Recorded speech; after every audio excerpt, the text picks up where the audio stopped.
When you first joined the YMCA, what was it that you saw? I mean, you mentioned that you were a bit more risky, and they liked that about you, which is really exciting, and I know it's led to great things, but did you have a vision day one about where you wanted to take the OneYMCA? Yeah, I think my sense when I first arrived was that it was an organisation that had just become really good at doing something, which is carrying on. And I'm not very good at carrying on things, so it's partly something out of my own deficiencies, which is I go, right, if that bit's sorted, it doesn't really need much, so what else can I do? How else can I entertain myself and the team around me?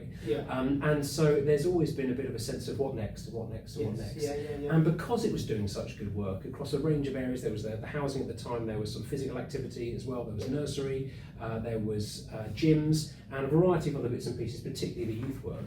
My sense was, well, I'm kind of greedy on behalf of the charity. How can we do more of this? Because the need in the local area nearby was still there. So how do we go and bring our brand of something that's working in Watford to another area, into another area, into another area?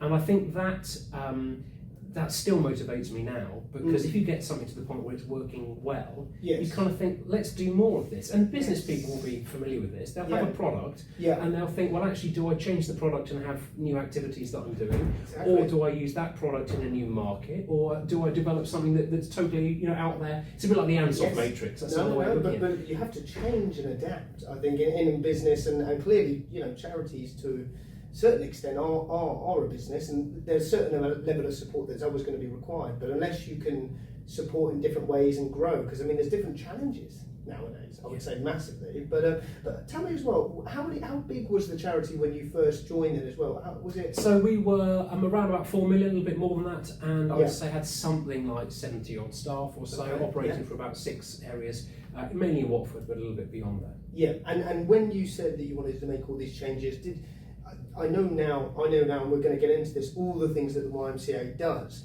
but did you have anything in mind that you thought, yes, this is next for the YMCA? At that initial year, I think the answer was no, because I was still really worried about messing something up. For a start, I had a big chunky 6-month probation, so that was important. That passed, then bought a house straight away and moved up to the area, which was really handy.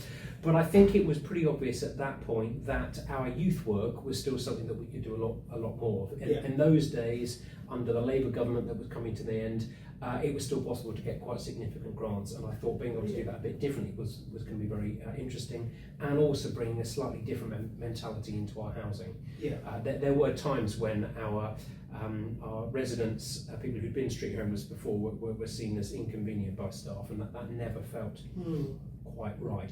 I understand that that's probably the reality of it, but the mentality as a charity, I felt that culturally we had to change things. You had to come from a different point of view. So it was the real desire, I think, was to try and change that internal culture to be one which was more looking for growth and for change, but also just a bit softer, a bit more of a compassion. And again, YMCA's roots from 180 odd years ago are all about compassion for people, and it felt that the charity didn't have all of that in it as well developed as it could be.